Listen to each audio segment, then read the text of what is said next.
ચલો છોકરાઓ, આ કાગળ આ રીતે નીચે વળી ગયું છે. આ કાગળને જો મારે આમ સીધું રાખવું હોય તો શું કરવું પડે? નીચે ફૂંક મારવી પડે. એવું લાગે તમને? નીચે ફૂંક મારવી પડે ને? બરાબર ને? હા, પણ હું તમને જાદુ બતાવું. હું ફૂંક ઉપર મારીશ અને કાગળ સીધું દેખાશે. જો શું થયું? ફૂંક ક્યાં મેં મારી? ઉપર. અને કાગળ કેવું થઈ ગયું? સીધું. કેમ આવું થયું તમને ખબર છે?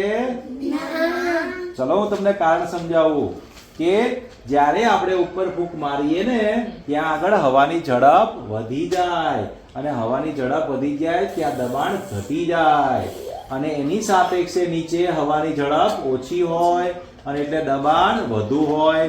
તો વધુથી ઓછા દબાણ તરફ આ કાગળ આમ ઊંચકાય અને કેવું થાય? સીધું. સમજી ગયા?